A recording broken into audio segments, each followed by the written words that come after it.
और बड़ी खबर गोरखपुर से। सपा नेता विनय शंकर तिवारी के घर पर ईडी का छापा पड़ा है। बैंक लोन घोटाले से जुड़ा पूरा मामला, जहां पर ईडी ने शिकंजा कसा है सपा नेता विनय शंकर तिवारी पर। बैंक लोन घोटाला मामले में ईडी की टीम मौके पर मौजूद है। दिल्ली, गोरखपुर समेत कई ठिकानों पर ईडी का छापा पड़ा है। अर्धसैनिक बलों के साथ आवास पहुंचे हैं ईडी के तमाम आला अधिकारी। विनय शंकर तिवारी से पूछताछ लगातार की जा रही है।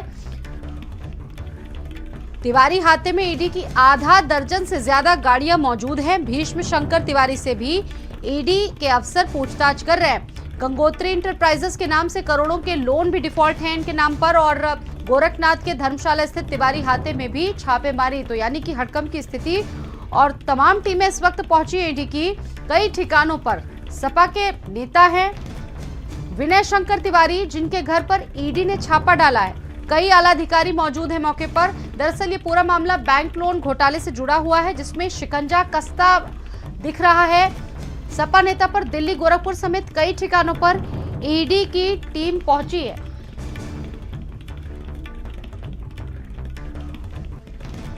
विनय शंकर तिवारी से पूछताछ की जा रही है। विनय शंकर तिवारी, जो कि समाजवादी पार्टी से ताल्लुक रखते हैं, उनके तमाम ठिकानों पर ईडी ने छापा मारा है। बैंक लोन घोटाले से जुड़ा पूरा मामला है।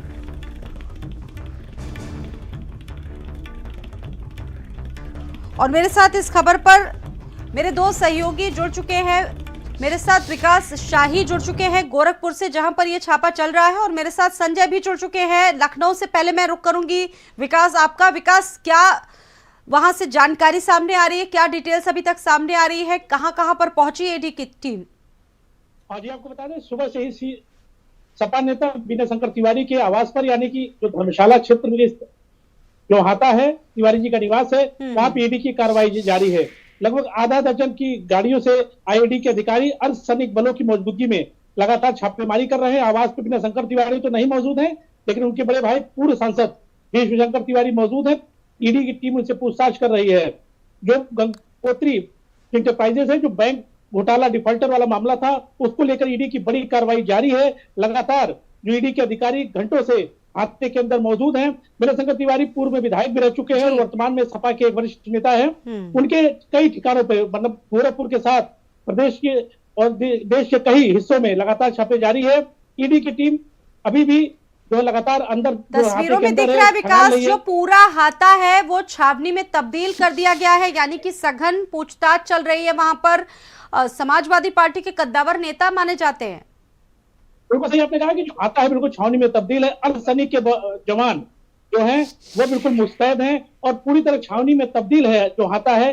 और जो बैंक डिफॉल्टर घोटाला था, उसको लेकर लगातार ईडी की कार्रवाई जारी है। आधा दर्जन से अधिक गाड़ियों से ईडी के अधिकारी पहुंचे हैं और लगातार विनय शंकर तिवारी के आवास पर छापेमारी जारी।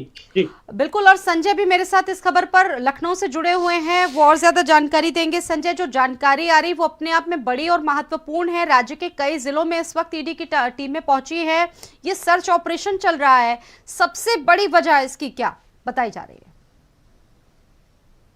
बिल्कुल, मैं बताऊं आपको कि हरिशंकर तिवारी जो दिवंगत हैं, उनके बेटे विनय शंकर तिवारी और भीष्म शंकर तिवारी जो समाजवादी पार्टी से कहीं ना कहीं बिलोंग करते हैं, उनकी कंपनी है गंगोत्री इंटरप्राइजेस, जिस पर 1000 करोड़ से भी ज्यादा का धन का घोटाले का आरोप उनकी कंपनी के ऊपर लगा हुआ है। तकरीबन 10 बैंकों से ज्यादा का जो घोटाला है वो देखने को मिल रहा है, जिसका आरोप ईडी के द्वारा लगाया गया है। और यही वजह है कि इसी आरोप के तहत उनके तमाम ठिकानों पर जो छापेमारी है वो चल रही है।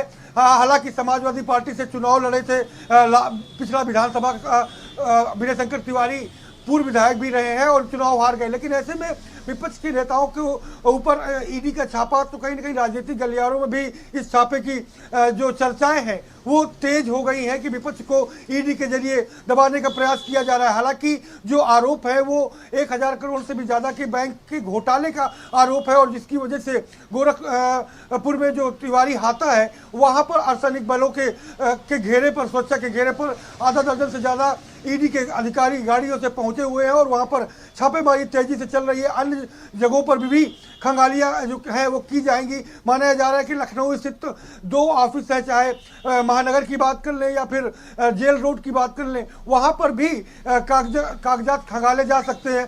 तो जिस तेजी से छापेमारी चल रही है तो ये पूरा प्रकरण निकल करके सामने आया है। जी स्वाति। बिल्कुल, एक बार मैं रुक कर लूंगी सहयोगी विकास शाही का। विकास, इससे पहले पूर्व विधायक विनय तिवारी की पत्नी भी जांच के दायरे में आई थी।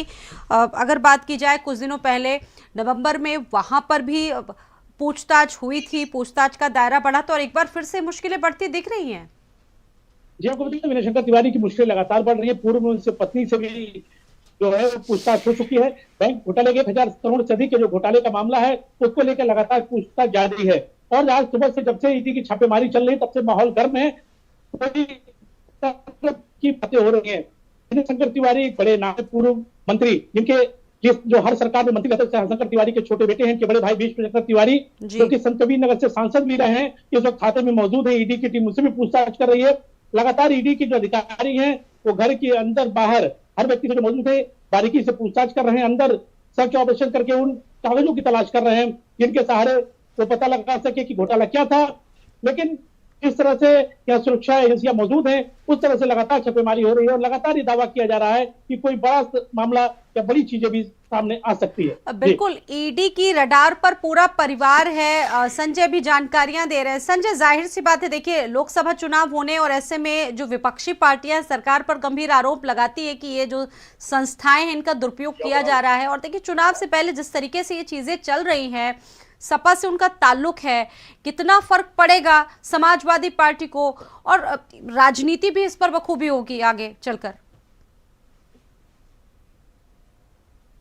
दिवंगत नेता है लेकिन ऐसे कद्दावर और बड़ा फेस प्रदेश का ब्राह्मण चेहरे के तौर पर जाना जाता रहा है और पूर्वांचल में उनकी अच्छी पकड़ रही है। उनके बेटे भीष्म तिवारी वो भी सांसद रहे हैं और जो उनके दूसरे बेटे हैं विनय शंकर तिवारी वो भी पूर्व विधायक रहे हैं। तो ऐसे में एक बड़ा राजनीतिक परिवार है और कहीं ना कहीं उनकी जमीनी पकड़ भी अच्छी है। और समाजवादी पार्टी में चूंकि आ चुके थे विनय शंकर तिवारी और भीष्म शंकर तिवारी, तो कहीं ना कहीं समाजवादी पार्टी को बल मिल रहा था।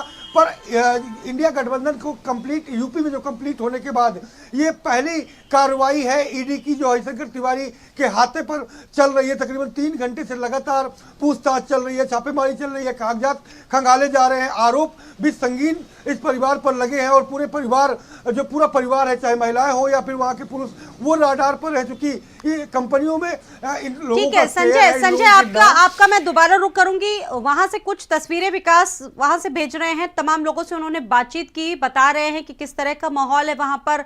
अब क्या मानना है वहां के लोगों का, क्योंकि विकास आपने बताया कि पूरा क्षेत्र छावनी में तब्दील हो गया है, क्या मानना है अभी कितनी देर तक चलेगी ये पूरी कार्रवाई और कब से शुरू हो चुकी है? ये आपको बता दें, देखिए मेरे पीछे जो दिख रहा है यही तिवारी हाता है, जो गेट है उसके बाहर तो लोग आ जा सकते हैं लेकिन पूरे जो गेट के अंदर है, अब देखिए बिल्कुल छावनी में तब्दील है। सब जो जवान है, केंद्रीय सुरक्षा बल के जवान है, अगल बगल बैठे हुए हैं और भीष्म शंकर तिवारी अभी भी आराम से वहां बैठे हुए हैं। जो हाथे के अंदर जो झोपड़ी है जहाँ पे पहले शंकर तिवारी का जो जमावड़ा लगता था उनके लोगों का, वहां पे भीष्म शंकर तिवारी बैठे हुए हैं, कुछ अधिकारी उनके पास हैं। लेकिन लगातार जिस तरह से छापेमारी कई घंटों से चल रही है और आधा दर्जन से अधिक टीमें यहाँ पे ईडी की छापेमारी कर रही हैं, जो है केंद्रीय सुरक्षा बल मौजूद हैं, तो जल्द से जल्द लोग बता रहे हैं। अभी तो लोगों से प्रतिक्रिया लेने के लिए स्थानीय लोग कोई भी बोलने को तैयार नहीं है, क्योंकि जिस तरह से कार्रवाई चल रही है, बैंक घोटाले जो 1000 करोड़ से अधिक है उसके मामले में ईडी की कार्रवाई जारी है और लगातार धीरे धीरे जब से शहर जान रहा है, लोग धीरे धीरे आ रहे हैं लेकिन कुछ भी बोलने को तैयार नहीं दिख रहे हैं। और बिल्कुल जाहिर सी बात है विकास, अब परिवार वालों से, चूंकि अभी तमाम लोग अंदर होंगे, अभी कोई भी कुछ बोलने की स्थिति में नहीं होगा। इससे पहले भी जब आपकी कभी बात हुई होगी, उनका क्या मानना है? क्योंकि नवंबर में ही एक इस तरह का मामला सामने आया था जब सीबीआई की भी टीम पहुंची थी, पत्नी भी जांच के दायरे में थी। समाजवादी पार्टी से जुड़े हैं तो हमेशा वो यही कहेंगे कि विपक्ष को दबाने की कोशिश की जा रही है और जो है वो सरकारी एजेंसियां वो कहती हैं कि घोटाले के कारण उनके ऊपर कार्रवाई हो रही है। तो राजनीतिक रूप से तो आरोप प्रत्यारोप लगना लाजमी है, लेकिन जिस तरह से बैंक घोटाला का मामला सामने आया है उसको लेकर ये ईडी की बड़ी कार्रवाई जारी है। जी बिल्कुल, मेरे साथ संजय भी जुड़े हुए हैं, आपसे आगे भी बातचीत होती रहेगी। संजय भी जुड़े हैं। संजय, जाहिर सी बात है लोकसभा चुनाव है और देखिए इसका फर्क जाहिर सी बात है पड़ेगा ही पड़ेगा। कितना इम्पैक्ट आप देख पा रहे हैं, क्योंकि सपा के बड़े नेता हैं विनय शंकर तिवारी और ये पूरा मामला निकल कर सामने आया है।